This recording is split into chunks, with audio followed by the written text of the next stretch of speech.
Subscribe کیجیے ہمارے channel نور رضا کو اور بیل آئیکن کو پریس کیجیے جس سے آپ کو ہماری نیو ویڈیو کی نوٹیفیکیشن ملتی رہے۔ آپ نے اذان کو کیا سمجھا ہے؟ میری قوم کو کیا خبر اذان کسے کہتے ہیں؟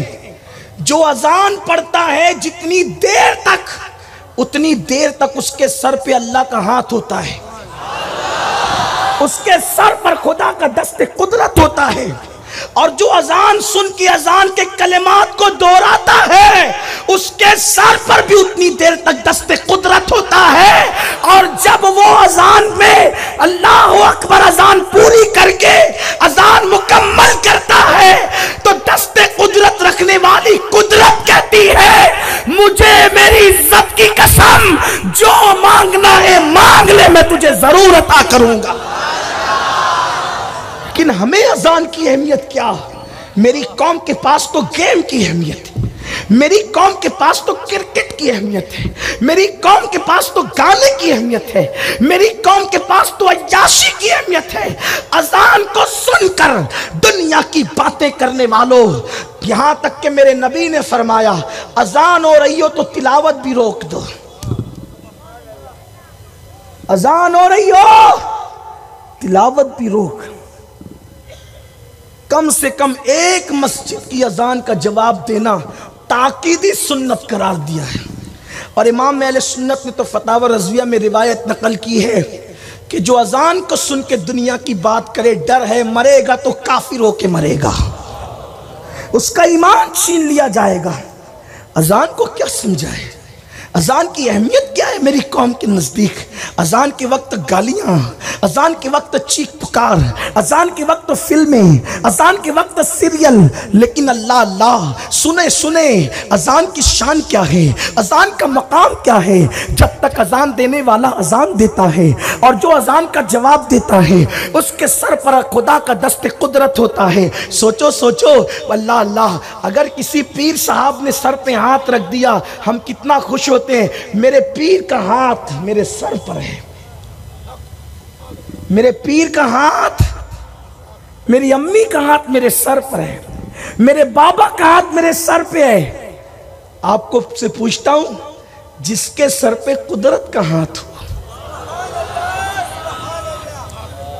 جب تک مسلمان اذان کی تعظیم کرتا رہا، جب تک مسلمان اذان کا جواب دے کر دست قدرت سر پہ رکھواتا رہا، یہ تو قدرت ہی جانے کہ وہ کیسے رکھتا ہے، اس کی شان رکھنے کی کیا ہے یہ تو اللہ ہی جانتا ہے، لیکن بہرحال حدیث میں ہے کہ وہ دست قدرت تمہارے سر پہ رکھتا ہے۔ یعنی جب تک تم اذان کا احترام کرتے تھے، اذان کی تعظیم کرتے تھے، اذان کے وقت اٹھا توڑا بھی زمین پہ رکھ دیتے تھے، مارتے نہیں تھے کیونکہ تمہیں اذان کا جواب دینا ہے، پانی زمین پہ رکھ دیتے تھے، حالانکہ رکھنے کا حکم نہیں ہے لیکن رکھ دیتے تھے احترام اذان میں، چائے رکھ دیتے تھے احترام اذان میں، لقمہ روک دیتے تھے احترام اذان میں، اور جواب دیتے تھے، اور قدرت کا دست قدرت تمہارے سر پہ ہوتا تھا۔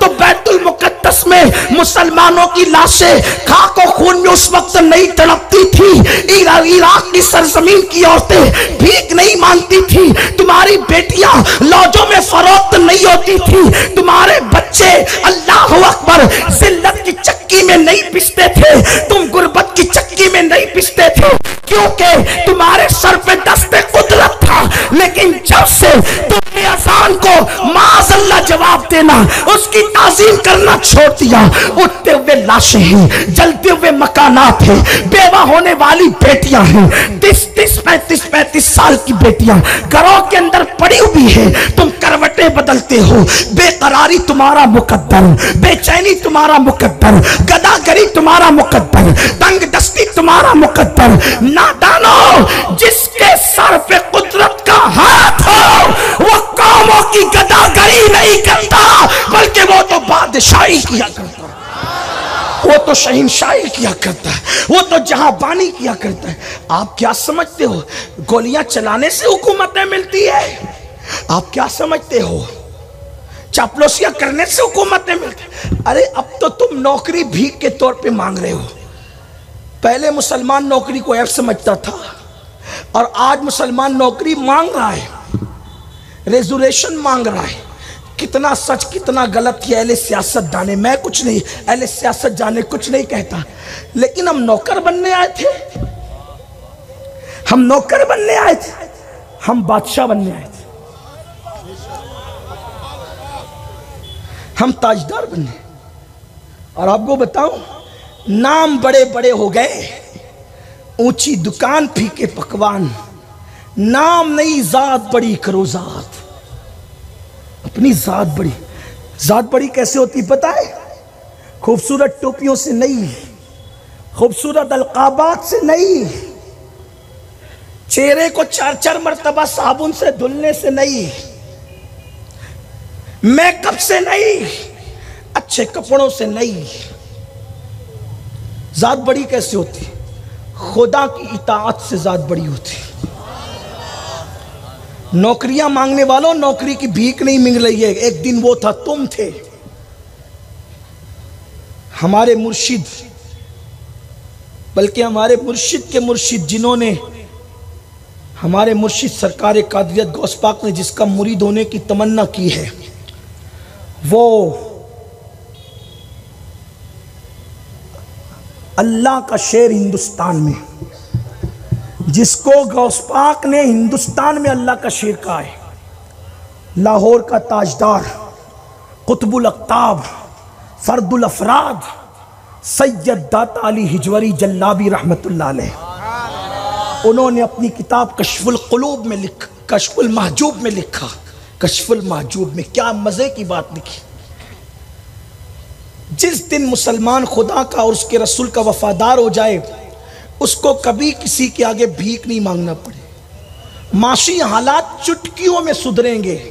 روتے ہو تو معاش کے لیے روتے ہو, یار کے لیے رونا شروع کرو, معاش کے لیے رونا بند کرو. جس دن یار ملے گا اس دن معاش تمہارے قدموں کا بوسہ لے گا. میں بات بہت بڑی کرنے لگا ہوں. میں نے کہا نا کہ اسلام چھوٹی بات کرتا ہی نہیں, لیکن مجھے یہ بھی پتا ہی اتنا ہم نہیں کر سکتے, لیکن بیان اس لیے کرتے کہ کچھ تو کر لیں, کچھ کر لیں, کچھ کر لیں, اتنا نہیں کر سکتے. داتا صاحب لکھتے ہیں, جس کو اپنے الفاظ کے جامع میں عرض کر رہا ہوں, دھیان سے سننا. حضرت سیدنا ابو حبیب ابن سلیم رائی, رائی کسے کہتے پتہ ہے؟ آپ کو کہوں تو آپ غصے میں آ جائیں گے. اگر آپ کو رائی کہوں تو آپ غصے میں آ جائیں گے, لیکن رائی کس کو کہا گیا؟ ابو حبیب, جو تبا تابعین کے دور کے ہیں, بلکہ بعض لوگوں نے ان کو تابعین میں بھی شمار کیا ہے, یعنی غوث پاک کے دور کے بھی سینئر ہیں. داتا صاحب خود سینئر ہے غوث پاک کے دور کے, تو جن کا ذکر داتا صاحب نے کیا, لیکن کیا لقب کیا ہے؟ راعی. مجمع میں کسی بچے کو بھی کہہ دو تو غصے میں آئے. راعی مطلب کیا؟ چرواہا. راعی مطلب کیا؟ چرواہا. آپ کے لقب تو جناب بہت بڑے بڑے ہیں, آپ کے لقب بہت بڑے بڑے ہیں. آپ رائی نہیں ہے, آپ رائی نہیں ہے, بڑے لقب ہے آپ کے, لیکن آتا چاہتا بھی کچھ نہیں ہے. نماز کی صورتیں بھی یاد نہیں ہے, اور القابات تو 4 سطر کے ہیں, اور کوئی ایک نہ لے تو منہ کا زاویہ بگڑ جاتا ہے, کریلے کی طرح منہ ہوتا ہے. اور اب تو القابات کا حال یہ ہو گیا ہے کہ چھوٹے چھوٹے بچے بڑوں کو القابات دے رہے ہیں. ہر پیر شیخ المشائخ ہے, یہ بچوں کی بولی ہے. ہر بندہ ولی ہے, یہ بچوں کی بولی ہے. ولی کو ولی تو ولی کہتا ہے. آپ کے ہاتھ میں کب سے ولایت کا کاروبار آ گیا تقسیم کرنے کا؟ اور کوئی بندہ مائک پہ بیٹھ کے بولے میں گنہگار ہوں, تو لوگ کہتے ہیں نہیں یہ تو ان کی عاجزی ہے. حقیقت کو آپ نے عاجزی کا نام دے دیا. برا لگے تو معاف کرنا, لیکن تھوڑی سی کڑوی ہی صحیح, معاف کر دیجیے گا. میں سمجھتا ہوں کہ شاید اس لیے بھی میں محفلوں کی زینت کبھی کبھی بن جاتا ہوں کہ کچھ کڑوے جملے میری زبان سے نکل جائیں. میں بہت سوچتا ہوں کہ نہ کہوں, لیکن خون مجبور کرتا ہے کہ حق نہ بولوں تو پھر کون حق بولے گا. اس لیے کہ جب سب چپ رہتے ہیں تو علی کا بیٹا کربلا میں آتا ہے. قیامت کے دن منہ کیا دکھائیں گے اگر سب چپ رہیں گے؟ تو کسی کو ولی بولنے سے پہلے سوچا کرو کہ آپ بھی ولی ہیں، تب اس کو ولی بولو۔ آپ نے سب کو ولی بنا دیا۔ جو جمعہ کے سوا کبھی مسجد میں نظر بھی نہیں آتا وہ بھی پہنچا ہوا ہے آپ کے یہاں۔ سب بگاڑ ستیہ ناش کر کے رکھا ہے تم نے۔ دین کی روح نکال دی ہے، اخلاص کی روح نکال دی۔ نمائش کے سوا ہے کیا اپنے پاس؟ حضرت ابو حبیب رائی، اور رائی نہ کہوں تو لوگ پہچانیں گے بھی نہیں ان کو، یہ ان کی شان ہے۔ رائی چرواہ، کاروبار تھا، بکریاں چراتے تھے، بھیڑیں چراتے تھے۔ ایک مرید گزرا تو یہ بھیڑیں اور بکریاں ان کی چر رہی تھی، اور ان بکریوں پر بھیڑیا پہرا دے رہا تھا۔ ان بکریوں پر بھیڑیا پہرا دے رہا تھا۔ مرید نے دیکھا تو آگے بٹی رہ گئی۔ انہیں سوچا کہ یہ بکریاں کس کی ہے جس کو بھیڑیا پہرا دیتا ہے؟ تم کہاں دشمنی کی بات کرتے ہو؟ تمہارا کوئی دشمن نہیں ہے اگر تم خدا کے دوست بن جاؤ۔ کوئی دشمن، یہ جو آنکھیں نکال رہے نا تمہاری جوتیاں سیدھی کریں گے، خدا کی عزت کی قسم۔ خدا سے صلح تو کرو۔ راتوں کو گیم دیکھنے سے اللہ سے صلح نہیں ہوگی، سمندر کے کنارے جا کے عیاشیاں کرنے سے اللہ سے صلح نہیں ہوگی، زنا کے مناظر دیکھ کر خدا سے صلح نہیں ہوگی، زبان کو گندی کرنے سے خدا سے صلح نہیں ہوگی۔ اللہ سے صلح ہوگی تو اپنی آنکھوں پر حیا کا پہرا بٹھا کر صلح ہوگی۔ خدا سے صلح ہوگی تو زبان پہ سچائی کو لا کے صلح ہوگی۔ بلکہ ایک جملہ کہہ دوں، یاد رکھ سکتے ہو تو رکھ لو، ظاہر کو مسلمان بنانے سے خدا سے صلح نہیں ہو سکتی جب تک کہ اپنے دل کو مسلمان نہ بنا۔ تمہارے دل بھی مسلمان ہے، زبان سے کہہ لیا لا الہ تو کیا حاصل، دل و نگاہ مسلمان ہے، دل بھی مسلمان ہے۔ جس دل میں خدا کا خوف نہیں، سگے بھائی سے تم نفرت کرتے ہو، سگی بہنوں کے حصے دبا کے بیٹھے ہو، اور ہر سال عمرہ اور حج کے لیے جاتے ہو۔ بہنیں تڑپ رہی ہے کہ میرا حصہ میرا بھائی کب دے گا باپ کے مرنے کے بعد، دبا رکھا ہے۔ اور ہر سال کے حاجی اور عمرہ کرنے والے ہو۔ حضرت مجدد الفسانی فرماتے ہیں فرائض کو چھوڑ کے نفل کرنے والا ایسا ہے جیسے سمندر کو چھوڑ کے قطرے کے پیچھے بھاگنے والا۔ بہن کا حصہ دے دے، وہ تیرے لیے حج اکبر سے کم نہیں ہے۔ بہن کا حصہ دبا کر کے کہاں تو حج کو ہر سال جا رہا ہے؟ لوگوں کا قرضہ لے کر دبا کر بیٹھا ہے، دینے کی نیت ہی نہیں ہے۔ ارے اس قدر خائن اور خیانت کرنے والا ہے کہ لوگوں کا قرضہ تو لے کر بیٹھا ہی بیٹھا ہے، دبا ہی لیا ہے، دینا نہیں چاہتا۔ بیوی کا مہر بھی اب تک نہیں دیا ہے، 5 بچوں کا باپ ہو گیا، داڑھی سفید ہونے لگی، بیوی کا مہر بھی نہیں دیا۔ یہ خیانت کی حد ہے آج مسلمانوں۔ بہت ابھی یہ مجمع میں ہاتھ اٹھواؤں نا تو پتہ نہیں کتنے ہاتھ اٹھیں گے، لیکن یہ مجمع بے آبرو کرنے کے لیے تھوڑی ہے، یہاں تو آبرو بچائی جاتی ہے۔ آج جو عیب کسی پر نہیں کھلنے دیتے، کب وہ چاہیں گے میری حشر میں رسوائی ہو؟ ڈھونڈا ہی کریں صدر قیامت کے سپاہی، وہ کس کو ملے جو تیرے دامن میں چھپا ہو۔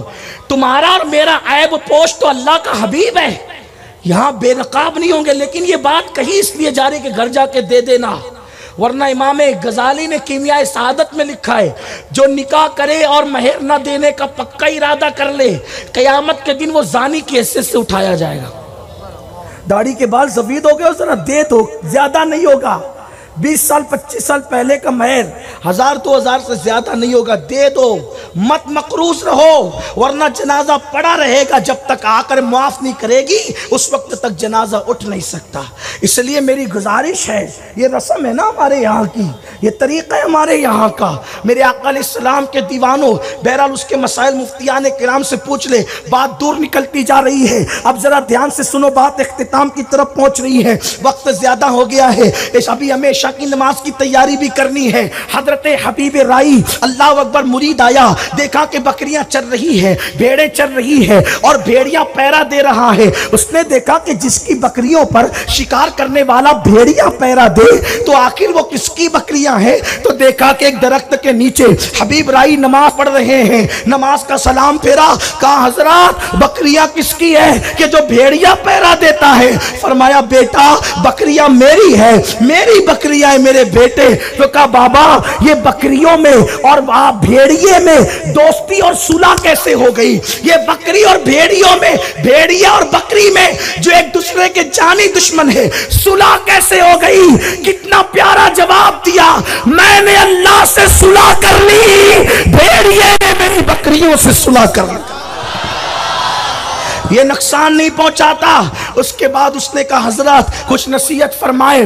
فرمایا پیٹ کو حرام کا برتن مت بنانا، نفس کا غلام مت بننا۔ اسی ٹائم میں کیا ہوا کہ کھانے کا وقت آ گیا، دوپہر کا وقت آ گیا۔ حضرت حبیب رائی نے ایک کٹورا نکالا، کٹورا نکال کر پتھر کے نیچے رکھا۔ پتھر کے نیچے جیسے تمہارے یہاں تھرماس میں بٹن دباؤ تو کیسے چائے نکلتی ہے، شربت نکلتا ہے، پانی نکلتا ہے، تو پتھر کے نیچے کٹورا رکھا اور دوسرا کٹورا بھی رکھا اور پتھر کو یوں ہاتھ ٹچ کیا تو ایک کے اندر سے دودھ نکلنے لگا، دوسرے کے اندر سے شہد نکلنے لگا۔ اس شخص نے کہا حضرات یہ پتھر سے شہد کب سے نکل رہا ہے اور یہ دودھ کب سے نکل رہا ہے؟ کہا نادان تو نے قرآن نہیں پڑھا، جناب موسیٰ علیہ السلام کی قوم موسیٰ کی نافرمان تھی لیکن تھی موسیٰ کی نام لیوا۔ دھیان دینا، دھیان دینا، توجہ، اللہ اکبر۔ فرمایا موسیٰ کی قوم موسیٰ کی نام لیوا تھی لیکن نافرمان تھی۔ بول پتھر نے ان کو پانی دیا کہ نہیں دیا؟ پتھر پہ ایسا مارا تو پانی نکلا کہ نہیں نکلا؟ کہا جو موسیٰ کا نام لیوا ہو اور وہ بھی نافرمان ہو پتھر اس کو پانی دے سکتا ہے، میں تو محمد رسول اللہ کا غلام ہوں اور نافرمان نہیں ہوں، فرما بردار ہوں، تو یہ دودھ اور شہد مجھے کیوں نہیں دے سکتا؟ یہ دودھ اور شہد مجھے کیوں نہیں دے سکتا؟ یہ خدا سے صلح کرنے کا راز، یہ خدا کی اطاعت کا راز۔